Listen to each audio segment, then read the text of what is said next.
جلالی می سازه.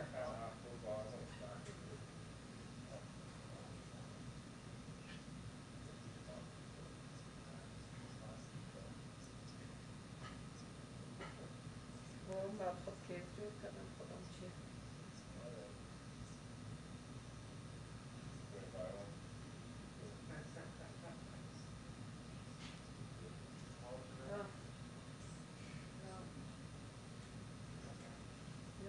اومده این فساد میمونی؟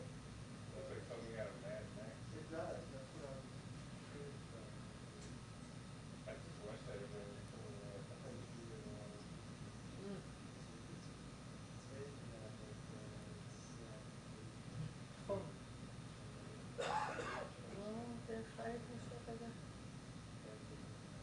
با خدا آمده که دیروز یوسف آمده بود که جای نرفت دو روز باز نیست از زیاد آمده میگه بالا آمده نفر جنسکی بود که او رو پس روان کرد گفت که هیچ پاسپورت چیزی ندارم باز یوسف برم فامیلی خودی چیزی جور کرده بود از آمده پس دیگه ما یوسف جلسه را جور کردم که تمام فامیلیش هست که کلش کاغذ داره به سایلی نیست از وارا جور کرد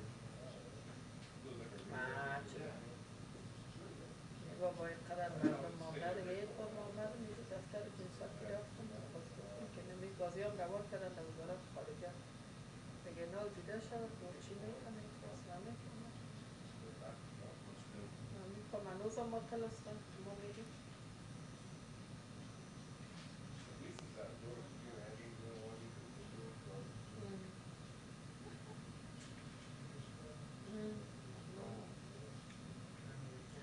دیده شد دیگه این فال دیروزان باز مکتوب روان کرده منال آمدم از این خاطر بالا رفتم در دفترش گفتم که ما دیروز خاطر او کردیم ما روان کردیم از این دیگه هنوز طیاره تقریبا 1000 نفر در مزار مانده در میهمانخانه که این لوکیتش کرده بود از کابل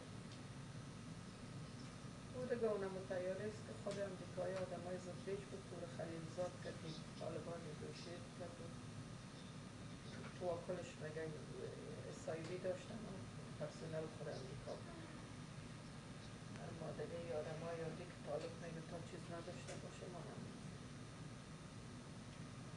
نه دیگه از دستشان چیز نمیایه آفرین وام است و دیگه ای که مسئول خیلی خودش خدا زاد رسوا کردن دیده شم بسیار دیگه بر علاوه که چیز به دستشان نامد رسوام شدن کشتارم بسیار دادن آدم های زده زدهشان ژورنالیست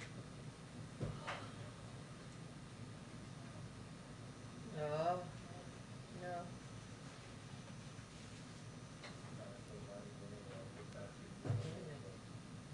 تو پشتون است خودم کی رو رشته کردن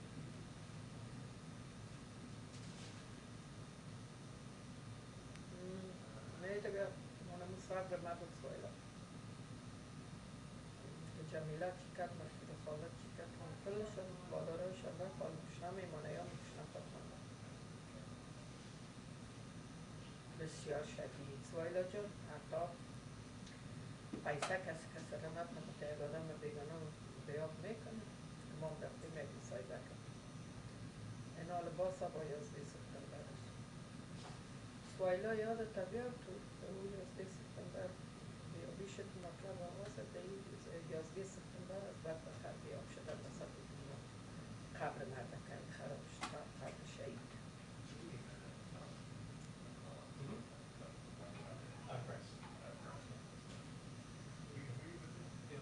چی کردن؟ بخی کندن قبرش چی کردن؟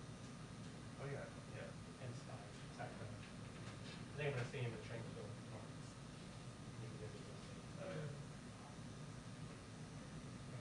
دیگر نزیده را غرض میگیرن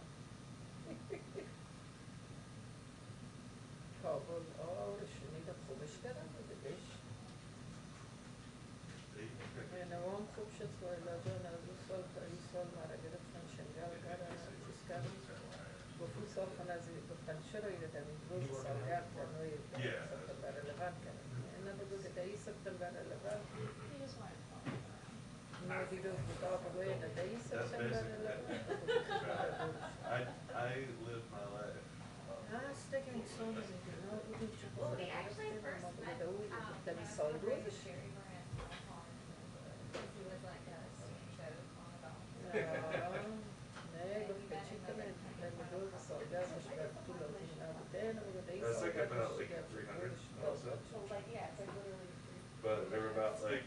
there were like well over 300 people in that town hall because people came from all around the state. The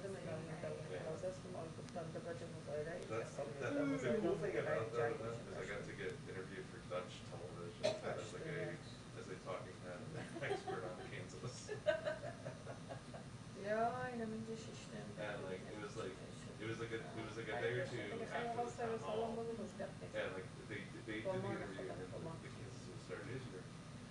And like these Dutch guys come in and they're like, oh, this looks like the newsroom from Superman. And I was like, oh, that's like nice. And I'm like, like comments like, that's not Tell really me. nice. That movie came out in the 70s. Like the kind of classic stereotypical Yeah. messy newsroom. Yeah, everyone, I mean, people might, other folks might call it you, but it's like fine. That was back when we were still in the But yeah, building and where each round is so crazy, people could be we're sitting coming here, home and worked. so, Where they sold it. hi, Eventually so condos. these aisles are fine, the back is fine, and then other aisles, and then you can That guy's recline. both ways. Yeah. So I'll take that, I'll do that spot in the meantime. Yeah, I mean, and so, I don't know how, Why do you live in LA? like, if you went to, Oh, no, he just is, Oh, okay. so that you're not just like walking out. he's been out there for a while, Right. which is how we've done it in the past. That makes sense. Right, right. I thought like, Yeah, maybe I'll do some kind of back here and then if I need to go around, I go look around. Yeah, Like that would be, you'll be yeah. out here. Yeah, I'll be coming down with you. So it would be good to get a few different.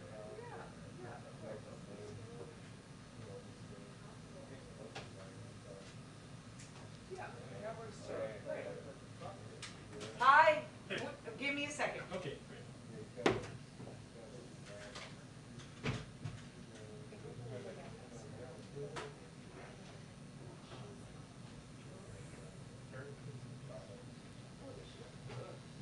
How many finishes?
Looking great.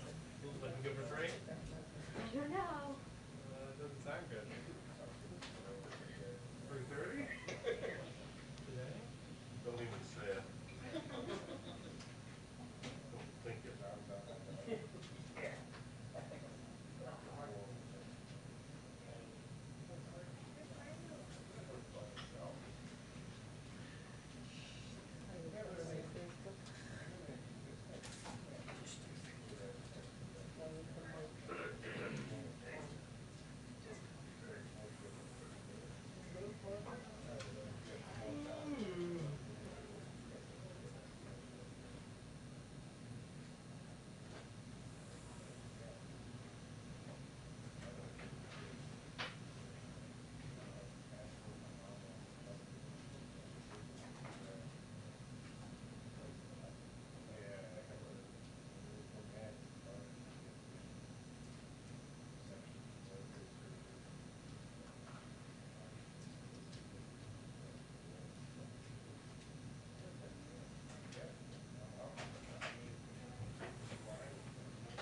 2 minutes.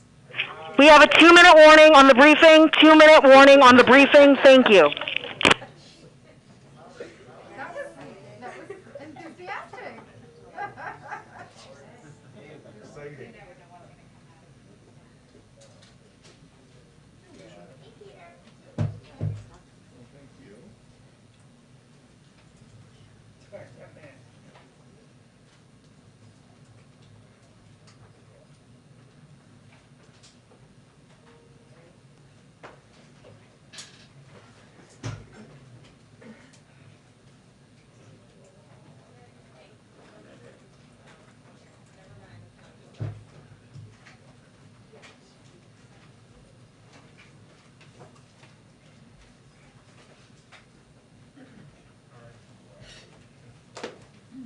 Now we can get started. Now that you're here.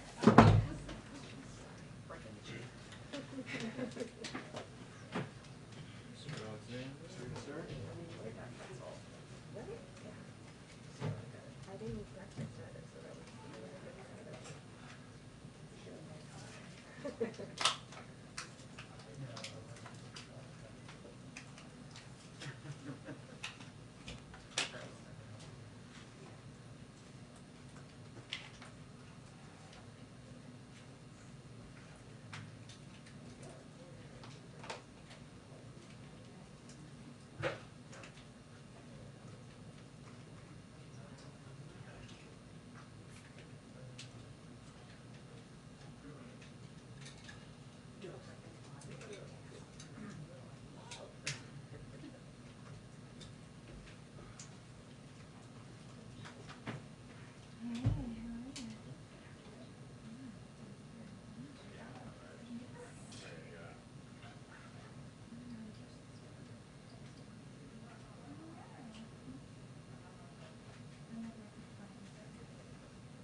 Hi, everyone. Thank you for your patience. I know you're all thrilled to be sitting here at 3 o'clock on a Friday afternoon, but here we are together. Okay, so I have 2 items for all of you at the top. Today, the White House Competition Council, which includes 8 cabinet secretaries and the chairs of 7 independent agencies, held its inaugural meeting here in the Roosevelt Room of the White House. The council's first meeting focused on the actions agencies have already taken to promote competition and help lower costs for American families in just the 2 months since the president issued the competition executive order. The members of the Competition Council have met every deadline in the executive order so far and delivered even more than what was required ahead of schedule. The agency's actions cover a broad range of industries and are aimed at reducing the prices people pay when they shop at the grocery store, when they travel to visit their loved ones, when they're choosing an internet plan, and when they purchase the prescription drugs they need. During the meeting, several agencies, including HHS, DOT, USDA, DOJ, and the FTC, briefed the other council members on the important work they've done. This includes a major effort by the Department of Transportation to get refunds for thousands of travelers whose flights were canceled due to COVID-19. DOT published a new report highlighting how it is helping secure refunds for thousands of those passengers, including by investigating the refund practices of 18 airlines, filing a formal complaint against Air Canada for refund delays, and getting 9 airlines to change their refund policies so that passengers can get refunded more quickly. This is just the beginning. Obviously, more work ahead. A quick preview of the week ahead. You know a lot of this already, but tomorrow the President and First Lady will honor and memorialize the lives lost with travel to all 3 sites of the 9/11 attacks, visiting New York City, Shanksville, Pennsylvania, and the Pentagon. On Monday, the President will travel to Boise, Idaho, where he will visit the National Interagency Fire Center. He will also head to Sacramento, California, to survey wildfire damage that has affected the region. Then the President will head to Long Beach, California, to participate in an event with Governor Gavin Newsom. On Tuesday, he will travel to Denver, Colorado, to participate in a Build Back Better infrastructure event. We'll have more details, I expect, over the coming days. More to come in the schedule for the week ahead. With that, Alex, go ahead. Thanks, Jen. I was hoping you could comment on some new reporting from my colleague that health concerns have halted U.S.-bound flights of Afghan evacuees from 2 key countries. What was behind that? Is it COVID-related? Do you know how many Afghan refugees are affected? Sure. Let me give you the information we have at this point. Operation Allies Welcome flights into the United States have been temporarily paused at the request of the CDC and out of an abundance of caution because of 4 diagnosed cases of measles among Afghans who recently arrived in the United States. These individuals are being quarantined in accordance with public health guidelines, and the CDC has begun full contact tracing.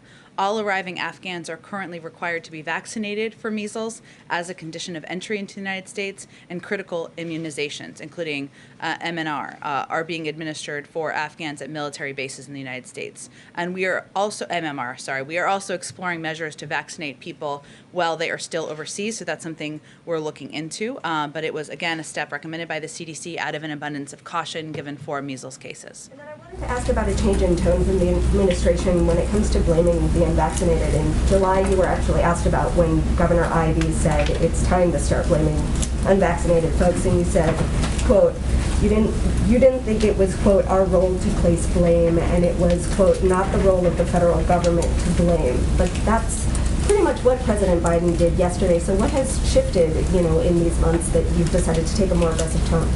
Well, I don't think it will surprise you. I wouldn't characterize his speech in exactly those words or that terminology. What you heard the president convey yesterday is the next steps that he is taking, using every lever of government to reduce his sicknesses, to reduce hospitalizations, to protect more people, and save more lives. I will say that he was channeling the frustration that millions of people across this country are feeling who are vaccinated, that many governors and elected officials have also shared their frustration over.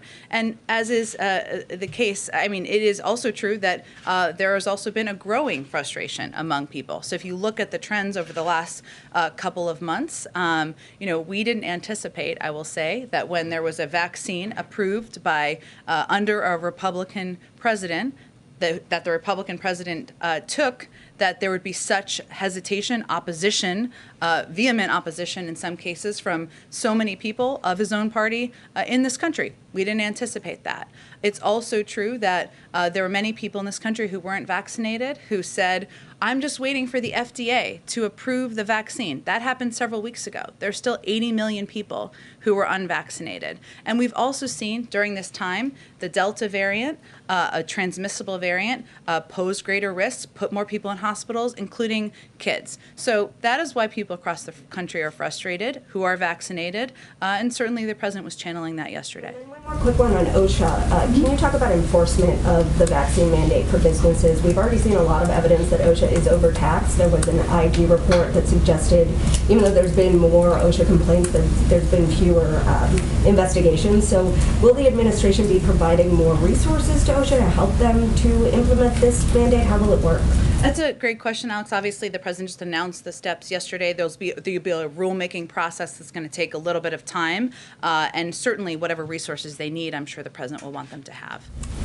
Go ahead. Just to follow up on the enforcement of that, realistically, I mean, how long could it take? Some experts say it could take months, and the effects of this new rule, especially for companies, may not be felt in time for the Delta wave. Do you have an estimation on how long it could take? I don't have an estimation for you today, but there's clearly an urgency here, and we want to ensure that rulemaking proceeds rapidly, as quickly as possible. I'll also note, though, that there are a number of companies that have already put requirements in place. United Airlines, Tyson Foods, Southwest, Houston Methodist, the huge hospital system was one of the biggest ones that did this early. They had a varying number of days for implementation, but certainly we're going to put every resource in the federal government to get this going rapidly. We've also seen announcements. Southwest Airlines announced today it was taking the next steps toward full compliance. And Business Roundtable issued a statement welcoming the president's announcement. Certainly this will be up to a number of private sector companies. Our expectation and hope is they will take these steps on their own, and then we will continue to implement for those who are not complying. Another question on the Republicans that have come out, obviously criticizing the new requirements. 19 Republican governors have said that they plan to fight this. Has the White House been in contact with any of those governors who have criticized this since the president made this announcement yesterday? I don't have any engagements or calls to read out for you. We are in touch with a range of governors, Democratic and Republican, every week, if not more frequently, about a range of topics, including our efforts to address the pandemic. We're also in touch with health officials up and down the lines in these states who are often implementing these plans and policies. One last question for you. Just an appeals court just ruled in favor of Governor Ron DeSantis and his administration, saying the state cannot enforce a ban on strict mask mandates. Just a response to that, are you concerned that this is going to put more children at risk in that state? Well, one of the steps the president announced yesterday is that we have the funding, the resources, and the intention of having the back of school leaders in school districts, superintendents, and others who do the right thing by students. And that includes putting in place mask requirements and other requirements that will keep them safe. Go ahead. Jen, with the 9/11 commemorations, can you tell me what you are doing to sort of go back and address the huge, massive wave of hate crimes that we saw against Arab Americans, Muslim Americans, and those who were taken to be either Arab or Muslim? So what is the White House's plan to address that component of the history of the aftermath of the attacks? Well, first I would say that ensuring that we are advocating for equity, that we are speaking out, that we are taking actions against hate crimes, verbal abuse of any kind, against any group, is certainly central to what we in this administration and what the president believes in. I'd note that the president will be releasing a video from him shortly later this afternoon, and one of the messages that he's going to convey is about the importance of unity. And as we reflect back on 9/11 and look back to that time 20 years ago, and the president was talking about this the other day with some of us and conveying that he remembers that day being on the train on the way to Washington. The first thing he wanted to do was to go to the floor of the Capitol and convey to the American people that this is a time to come together. And so that will certainly be central to his message. It's not just words. I'm not suggesting that, but that is certainly what you will hear him say in this video and what we'll continue to convey. I would say, though, that there will continue to be efforts and actions by the Department of Justice, by agencies across government to fight hate crimes, to speak out against them, and to take any actions in our power to do that. Can I just follow up on that, just in terms of the unity question? So I tried to ask the president today at the event at the school whether he's concerned that his actions, we've seen the backlash from Republicans and others in terms of the vaccination mandates. Is he concerned that, what's happening now is actually driving the country further apart? Both in terms of the vaccinations, there's a lot of controversy and divisiveness also about Afghanistan and how that was handled. I mean, are you worried that at this point the country is getting further apart and, all the political ramifications that has in terms of getting your agenda through on the Build Back Better? Well, there's a lot to unpack there, so let me do my best. Look, I think the president believes that the reason he took the steps he did yesterday is because he believes that beyond politics, that the role of the president of the United States is to protect people and save their lives. It wasn't that we didn't anticipate there would be strong reactions, and there were. But ultimately, 75% of adults who are eligible in this country are vaccinated. 80 million people, or 25% of people who are eligible, are not.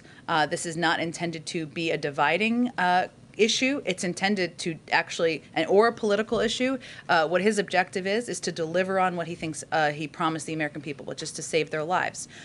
Ultimately, there are a range of components of his agenda that are moving forward because there's broad support for them across the country. Whether that is making sure we have more roads, rails, and bridges that are fixed, or making sure that we do more to save money, to reduce costs for middle class and working class families. So yes, we do see some loud, vocal opponents of what the president announced yesterday. That's not a surprise. It's unfortunate, it's disappointing, it's sad, because ultimately these steps will save lives, but we remain confident in our ability to move the agenda forward. Go ahead. Thanks, Jen. Why include the option to test out in this new Labor Department rule? For businesses, you mean? You mean instead of just requiring businesses vaccinate? Ultimately, businesses are going to make those decisions. And this is a way to implement the OSHA regulations that, by the way, are part of what has been federal law for more than 50 years. That's why we have the capacity and the ability to do this. And we think it's going to have a huge impact. Many businesses may choose the option of allowing for testing as an option. Many may choose that they should just make vaccines the requirement, but it leaves it up to them to make that decision. When they do testing, who pays for the testing? Is it the business or the employee? I would believe it's probably per business make that decision, but I would bet that most would be the businesses that pay for that. And the president has said previously he did not want to mandate the vaccine. So can you explain why his thinking on this has changed? Sure.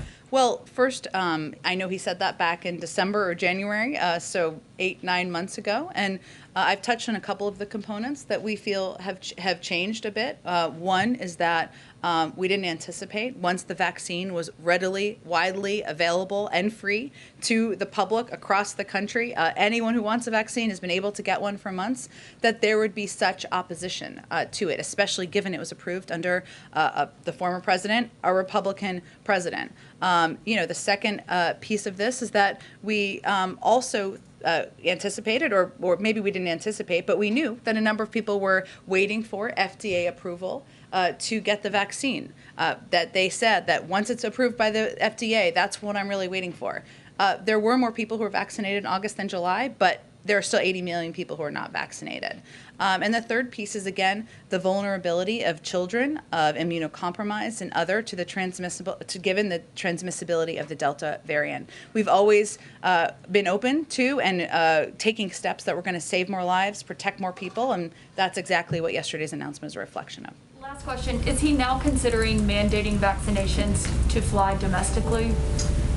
We are always looking at more we can do to protect and save lives. Obviously, he made a significant and bold announcement yesterday, so I haven't anything to predict or preview for you, but we'll continue to look for ways to save more lives. Go ahead. Yeah, thank you, Jen. So just to clarify, is the thing that was preventing the president from issuing these mandates earlier the FDA approval? Is that what the White House was waiting for before announcing these mandates? There's nothing preventing, but I would say, obviously, our preference would be that the 80 million people who are not vaccinated got the vaccine when it was available. They didn't.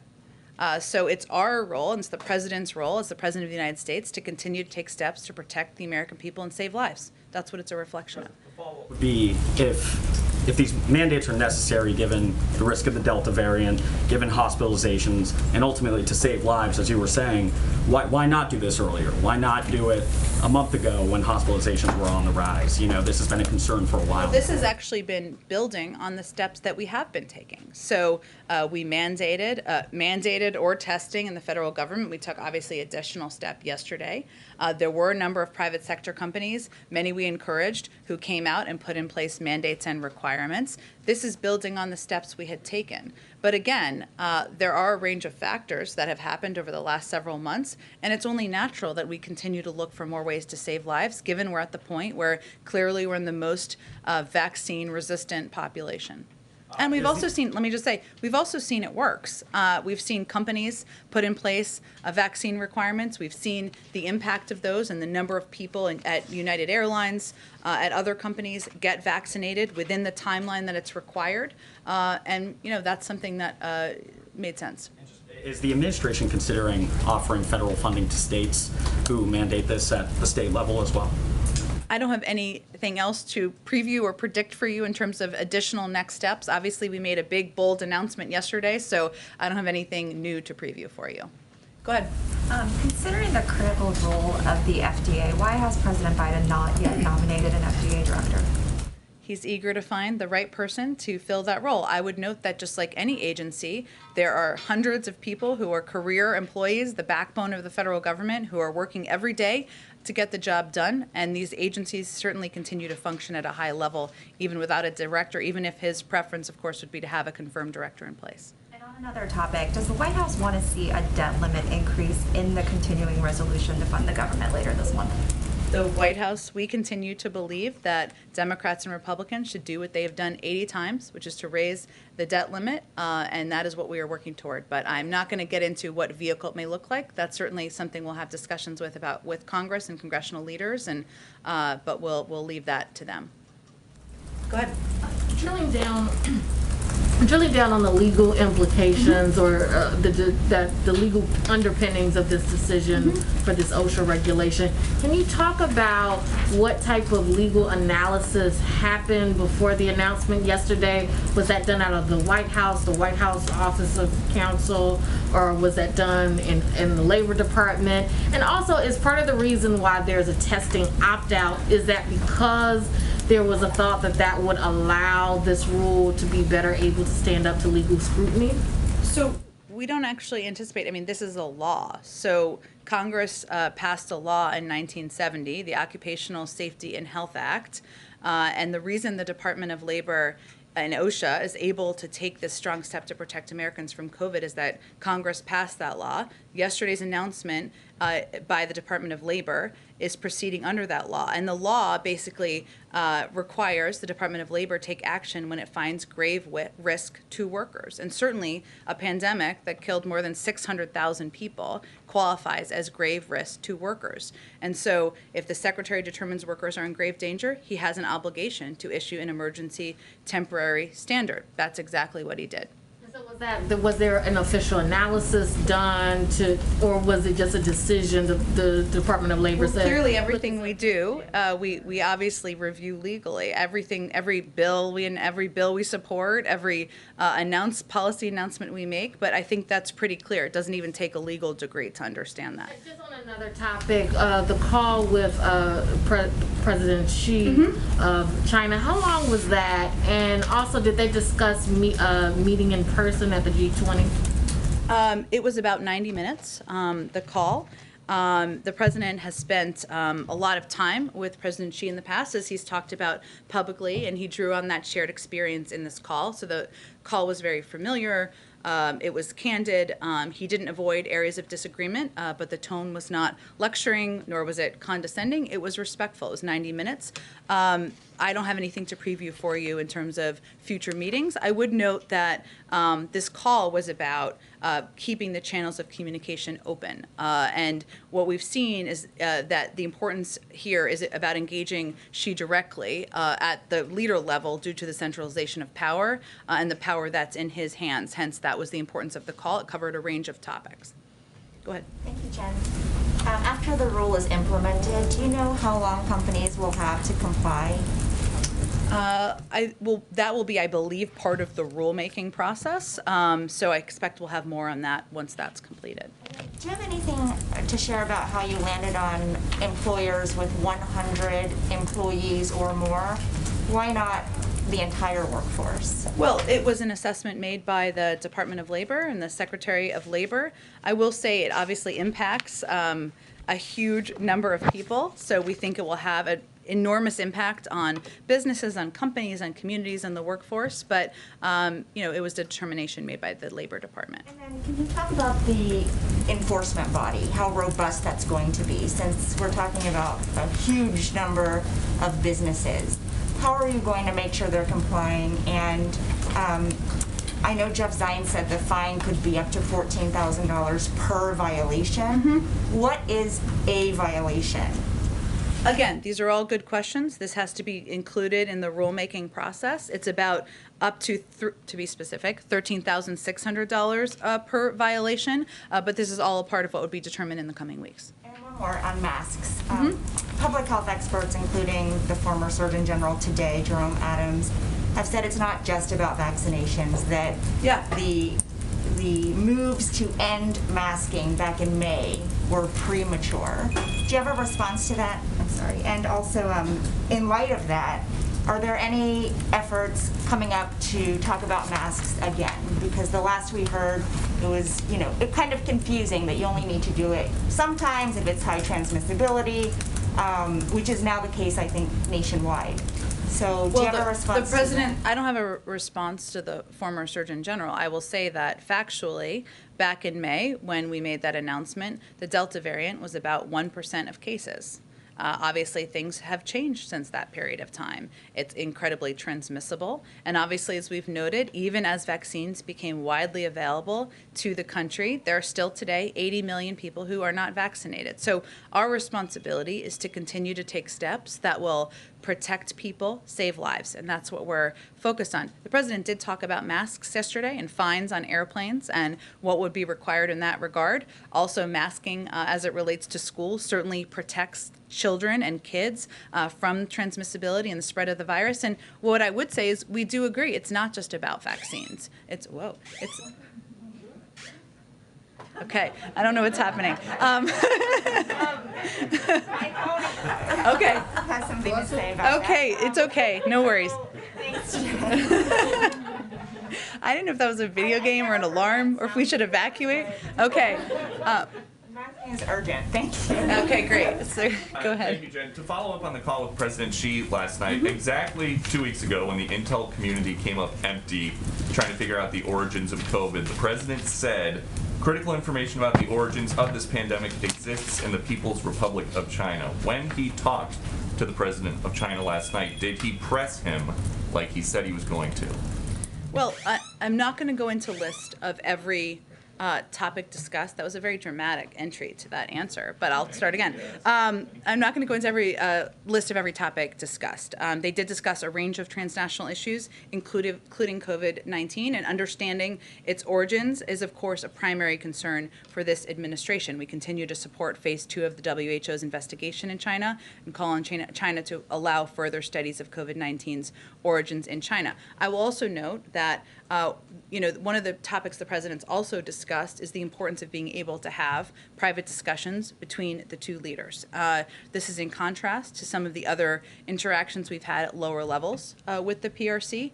And so, yes, it was a topic raised, but I'm not going to go into further detail. So we should understand that to mean that the president did ask him to let international investigators in to get this information that he says China has. We have conveyed that many times publicly. I think they know that that's our position and view. But not publicly. On this 90-minute phone call, they talked about Again, Peter, this is a topic that we have said conveyed many times at many levels. I'm just not going to have more on the call to read out for you. Okay, and then why is it that you're trying to require anybody with a job or anybody who goes to school to get the COVID-19 vaccine, but you are not requiring that of migrants that continue walking across the southern border into the country?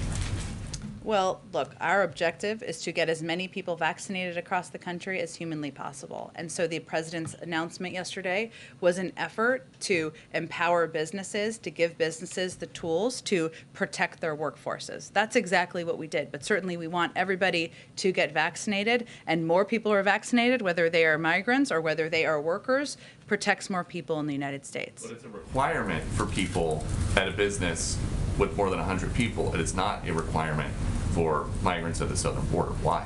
That's correct. Go ahead. We know that with enforcement, employers who refuse to implement the vaccine rules are subject to fines. But what about employees who refuse to comply with the requirements? Will federal contractors or employees be fired? And is that the recommendation for private sector employees who don't comply? Well, again, there needs to be rulemaking that will take place as it relates to the OSHA requirements, and that is the one that applies to private sector companies of individuals 100 people and over. We have our own rules in the federal government, which are applied through different statutes. So yes, you're right. There would be counseling. We are certainly going to take every step to convey the safety and the efficacy of these vaccines to federal employees. But certainly, vaccination is required for contractors and employees, and the president was pretty clear about that yesterday. Ultimately, people could get fired. Correct. And then on another topic, rapid testing. In Europe, rapid tests are cheap, pretty widely available. In the U.S., it still can be expensive and hard to find them. Why is that, and why hasn't the administration been able to address some of those issues before this latest plan rolled out? Well, I would say we just started to address some of those big issues yesterday because we recognized, as you said, that this was a hindrance for many people. Now, we did take steps to include funding for testing in the American Rescue Plan that has been applied in schools and communities across the country. But what we've seen is an increased interest in rapid tests and at-home tests, and we're being responsive to that as well. And this kind of goes back to the comments of Jerome Adams. I mean, testing is also a component that probably we don't talk about enough, or the world doesn't talk about enough, because it is important, and it's a way to make sure people are protected. We know the demand for rapid tests has more than doubled in recent weeks, and so we're also being responsive to that. So it's nearly $2 billion investment in rapid at-home tests, 280 million tests at home. We're also going to send 25 million free at-home rapid tests to the 1,400 community health centers, and top retailers are going to be selling them. So we tried to take a number of steps, bold steps from the federal government and working with the private sector to make them more rapidly available. Go ahead. Jen, what does the White House say to those businesses? Some business groups are expressing this concern that this requirement that they either have their employees be vaccinated or that they be tested is ultimately a burden on the businesses. So what does the White House say about that burden? Because it's certainly a costly liability, some say. Well, the vaccines are free and available to everyone in the country, so that shouldn't be costly or available. Or given an opt-out. So in other words, if they say they want to do the weekly tests, you couldn't say earlier who would pay for that test. Businesses are saying, how do we get these tests to our employees? What if our employees don't want to pay for it themselves? Do we have to pay for it? What does that cost us at the end of the day, given that they have the right to opt out? They have to make that decision themselves. It's certainly more cost-effective to require vaccines. They may not decide to do that. That's up to them to decide to do. So ultimately the burden's on that business to make that decision or just swallow the cost. Correct. Most of these businesses can absolutely afford it. And what we're talking about here is saving people's lives and protecting them. I'd also say there are a number of companies that have already applied this, have already put requirements in place. It makes for safer workplaces. It makes people want to come back to the workplace. It makes for healthier and happier employees who know that they are safe when they go to work, and that's a cost as well. Obviously testing is cheaper for a place like United. They can afford it more easily than a business that's only 100 people big. That's why I asked. I understand, but again, vaccines, free, available everywhere in the country. Requiring that is a way, is free and shouldn't cost businesses any money. Understood. Religious exemptions right now. Can you give us a better understanding? How will that work? I know how you said there'll be religious exemptions that would exist for federal workers and the like. How about for mega churches, other religious organizations in this country of more than 100 employees? What right do they have under these yet to be created rules? Again, the rules are being created, but we have obviously had religious exemptions even for federal employees. I'm sure that will be a factor taken into consideration, but I can't make a prediction of what the final rules will look like. The intention is, I presume, that if you're a religious organization, you say, hey, we don't want to have to do this in our organization. Again, this is going to be for OSHA to determine as they're doing the rulemaking and the Department of Labor, so I will not get ahead of that process. Let me ask you about 9/11 if I can. The President, you said his remarks are going to be coming out in some form. His reflections will be coming out in some form over the course of this day. Can you sort of pull back the curtain a bit for us about his preparations in advance of tomorrow, as best you can, what conversations, phone calls he's had with those who may have lost loved ones, with past presidents, with foreign leaders, just as he prepares for his reflections? And then separately, why will he not be delivering remarks of some kind tomorrow? Well, I would say first, on the second question, the President felt it was important to visit each of these 3 sites to commemorate the lives lost, the sacrifices made on a day that has impacted millions of people across the country, but certainly many people in those communities. In order to do that, he's attending a ceremony where several other former presidents and prominent officials are going to be hearing the names of those lives that were lost around that period of time. Is in a moment where there's a lengthy speaking program, and then he's going to be laying wreaths to commemorate the lives and honor those whose lives have lost. We're releasing the video today because we want you to hear from him, and he wants the American people to hear from him directly on what 9/11 means to him 20 years later, and so that's why we're doing it in advance of his trip tomorrow. And then to the first part of that question, for the conversations he's had with, has he had conversations with Delawareans, with other Americans who lost loved ones? What have these days leading up to 9/11 looked like for him as he's prepared for these reflections? I'm happy to check if there's been any conversations that fall into that category. Absolutely. Go ahead. So we've reported that some members of the cabinet will be meeting to discuss trade issues, including a new probe on allegedly illegal subsidies. Can you confirm that? And how does that meeting dovetail with the call with Xi last night, in which the 2 leaders talked about preventing competition from turning into conflict? Would a new trade probe be an escalation of hostilities? Well, first I would say that certainly economic topics were a part of the discussion last night, but they were not a major part of the 90-minute call that the president had with President Xi, and it wasn't a call that was intended to produce final outcomes or deliver final outcomes. I can't even tell you how many meetings among high-level policy officials and cabinet members on a daily basis. We typically don't confirm those, but that is not out of the normal, nor is it an indication of anything other than people in the government doing their work. And can I ask about debt ceiling? Sure. Democrats in Congress can raise the debt ceiling without any votes from Republicans. Has the president asked them to do that? And if not, why not?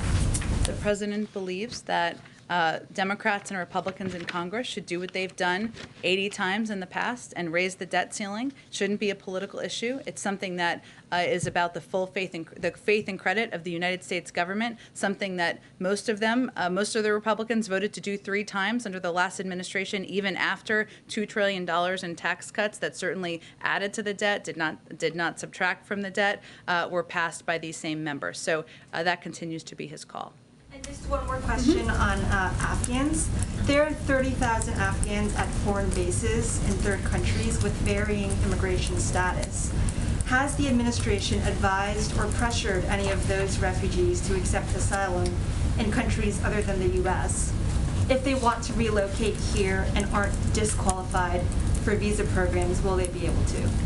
Well, there is a process that has been underway for some time. We're very grateful to these countries who have been served as lily pads, as we've called them, to have refugees who are trying to leave Afghanistan, and we couldn't hesitate in getting these individuals who had fought by our side and played a pivotal role over the last 20 years.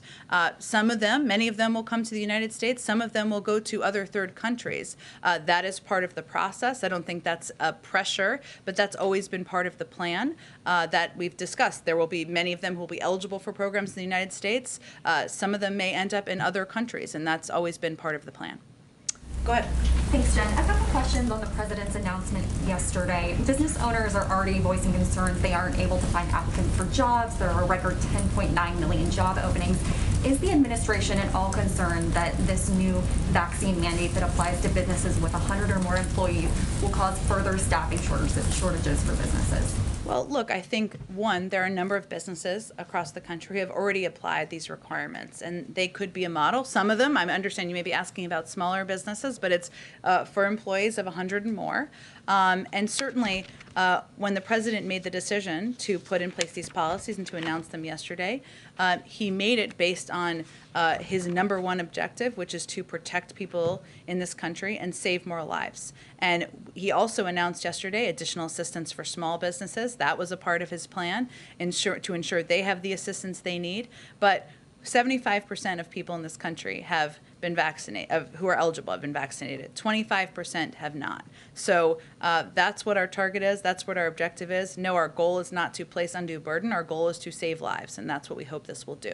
And then to go off on a colleague's earlier question about rapid tests, which the president mentioned yesterday, he's going to be using the Defense Production Act to add roughly 280 million of these rapid at-home tests.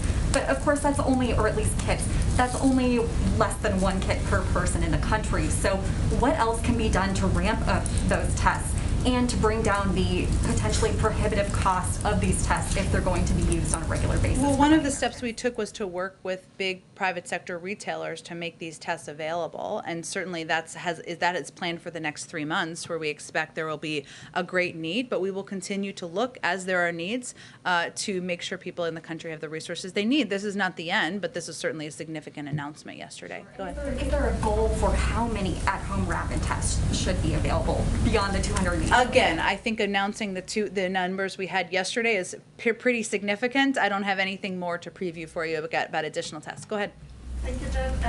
On China, maybe I understand you don't want to provide too many details about the phone calls, but were human rights part of the conversation? And also, did the president get the impression that China is willing to play an active role at the upcoming COP summit about climate?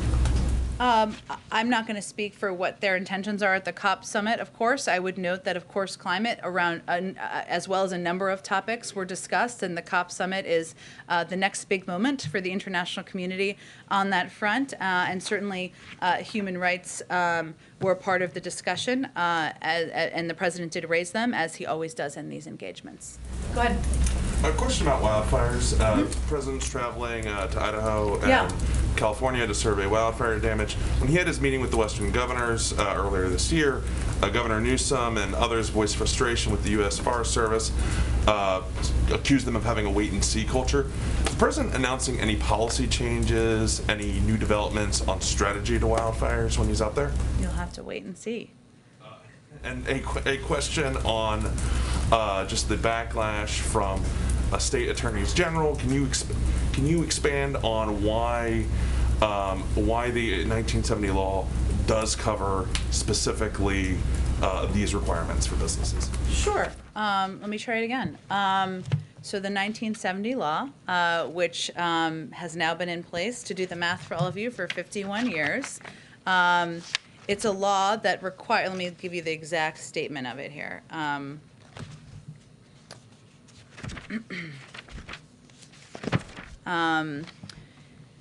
It requires the Department of Labor to take action when it finds grave risk to workers, and certainly a pandemic that has killed more than 600,000 people, where 25% of eligible people who are have not yet been vaccinated poses a grave risk. And so this, what Department of Labor was proceeding under that duly enacted law. It actually determines, the Secretary has an obligation, I should say, to issue an emergency temporary standard when it meets that bar. So that is the background on that, or the information on that. Go ahead. Will the administration consider revisiting federal emergency unemployment benefits as Delta continues to impact the job market? Well, we've talked about this a little bit in here in the past, and just to note, about half of the states that had been implementing these benefits ended the benefits several months ago. So we're really talking about 26 states. In those 26 states, the unemployment rate is between 3% and 7%. Quite a range. So point is, they have different needs. And what we've been doing has been working with leaders in these states, governors, other leaders, to figure out how funding from the American Rescue Plan, state and local funding and other funding, can be used to apply for specific categories of benefits should they feel those benefits are needed. But we haven't seen actually the issue in the economy, which still has issues that we're still recovering from, to be an employment issue. There are other issues that we're working to address in the economy. States, in the majority of the states that did stop the aid early, there wasn't any sign that it actually impacted employment rates. So, I mean, is there no additional steps that the White House wants to take? Do they want to see Congress take action on that? Or, I mean, how else do you expect to maybe help governors or push governors who decide that they don't want to use that aid that's been provided federally for unemployment benefits? That is aid that's available, and as governors decide, as we work with governors to determine how to help people in the states who still need help, which is imperative, and one of the reasons why the American Rescue Plan was designed in the way it was so that the child tax credit and other programs are going out in the months ahead and into next year. So the point is that there is state and local funding that can be used. We're working with these states to implement that funding. If your unemployment rate is 3%, you have different needs than if your unemployment rate is 7 or 8%. So that's the point I was making as it relates to how we apply these programs. Go ahead. The administration obviously believes that more requirements are necessary to get more people vaccinated. But of the 80 million people who are not yet gotten their first shot, what amount does the administration assess are still persuadable, and what amount do you think actually need the force of government to make them do it? Well, that's a hard question to assess from here. I will say clearly we felt that putting in place additional steps and requirements was essential to get more of the 80 million people vaccinated. I can't tell you how many of them. It's not really about being persuadable. If it's going to be a requirement at many workplaces across the country. Yeah. I mean, so most people at this point need a requirement. There's not a lot of people left to persuade at this point. Well, at this point, it's really hard to give a number on that, right? And I don't want to irresponsibly guess at that from here. But at this point, the vaccines have been widely available across the country for months, in communities across the country for months. We have mobile clinics. We've done it in many different ways in communities. So we're assessing that some of these requirements are the next lever needed to get more people vaccinated and ultimately protect more people in the country.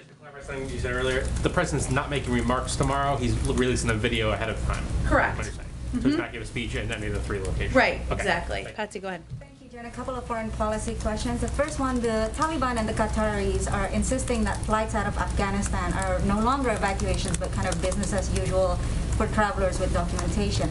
I've noticed that Emily Horn's statement on the flights that came out today as well as yesterday did also not use the word evacuation. So can you confirm whether the administration is still considering and treating these flights out of Afghanistan as evacuations? We're considering them people departing who want to depart of Afghanistan. I'm not sure that the word matters.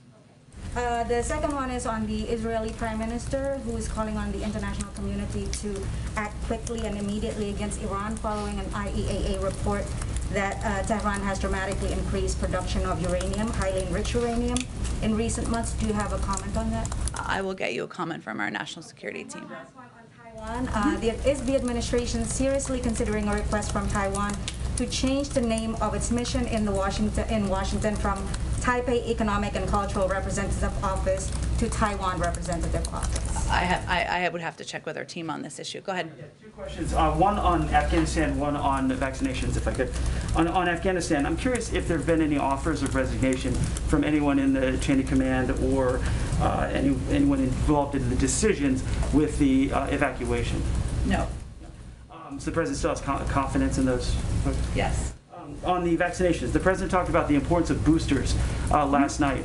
The president's second shot was in January. If you follow that logic, 8 months afterwards, you're supposed to get the booster. That would have been last month for the president. Has the president gotten the booster? Is he going to get the booster? He will. He's not gotten it yet. We'll wait till it's widely available, which we expect to be soon. Go ahead. I'm hearing that the Bureau of Prisons issued a memo today telling approximately about 1,000 drug offenders how to apply for clemency.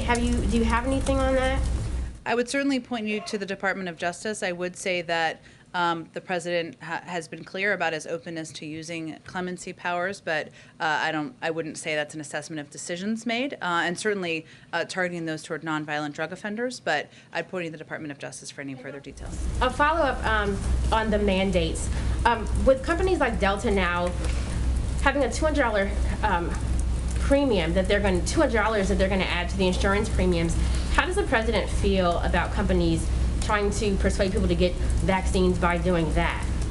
Well, there are a range of ways we've recommended companies try to incentivize people get vaccinated, including mandating them, including putting in place requirements, and many have taken creative steps. So there's a range of ways to look at. That's not one we've advocated for, but obviously different companies will make different choices. Go ahead. Thank you, Jen. Not to try to shame any vaccine skeptics. In Africa, people are looking for vaccine, but they can't find them. In the US, there is an abundance of vaccine, but up to 80 million people have refused to receive them. And 1,500 people are dying every day. Will you say that too much privilege is sending so many Americans to their early grave? I'm not sure what your question is. Is too much privilege sending many people to their early grave? Well, I would say first that the United States wants to be an arsenal of vaccine distribution to the global community. And we have provided, donated more than every other country in the world combined. We also know, and it is a responsibility of the president, to protect and save lives in the United States as well. That's why we announced the steps that we announced yesterday. We need to do both. Yeah, no, so I was asking, is too much privilege killing people in the US? Like, there's so much vaccine available here, but people are refusing to take them. While in Africa, people don't even have access to vaccine, and they want to have them. Are we too privileged here to the extent that we are ready to die instead of taking the vaccine? Well, I think that's a hard question. I don't know that I have a comment on that from the U.S. government. I would say that our objective here is to convey to people not in a political way, whenever we can avoid it, that vaccines will save your life, that everybody should go get one, and they'll save your neighbors, your friends, your grandparents, and that's our objective. Okay, I think I got to keep going here. Oh no, I got to keep going. Go ahead. Thanks, Jen. Could you confirm that there's going to be an in-person Quad Summit in Washington, D.C. on September 24th? An in-person, I'm sorry? Summit? Sorry, I couldn't. The masks are hard sometimes, and they're important.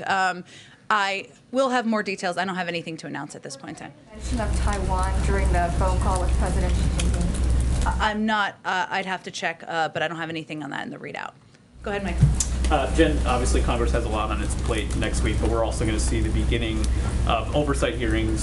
Secretary of State Tony Blinken will be the first up as part of the different committees looking into the Afghanistan decision and fallout. What role is the White House playing in terms of preparations for these hearings, and might we expect any White House officials to be part of public hearings on Capitol Hill next week? Well, we've been cooperating, working with Congress, briefing them regularly throughout the course of the last several weeks, and that will continue, and we'll certainly continue to provide officials as appropriate moving forward. As it relates to preparations, I'd certainly point you to the State Department. And we're still a week away, but Capitol Police is reinstalling some of the perimeter fencing around the Capitol in advance of these Justice for J6 protests, demonstrations that are expected. How closely is the White House monitoring these, not just in Washington, but across the country? And have any White House officials expressed interest or concern about maybe reinstalling some of the fencing we saw around the White House grounds in January? Well, we're always going to assess what security measures need to be put in place, but we typically don't preview them, and I'm not going to do that from here. Obviously, the Capitol and leadership in Congress takes their own steps, and we certainly trust them to make decisions about how to protect the members of their caucuses. Shelley? Thanks. Just two quick ones for you. Does the administration consider this latest vaccine mandate for private sector companies to be a workaround for the federal government to require vaccines? Meaning to require them for the American people? Well, this is a tool, a step that, again, there's legal authority for based on a 50-year-old law, and one that we took action on because the president wanted to use every lever at his disposal to protect more people and save more lives. But no, it's not, we don't have the ability to tell every American you have to be vaccinated. There's a means of encouraging it, of mandating it through certain pathways, and that's exactly what we've done. All right, thanks everyone. Thank you.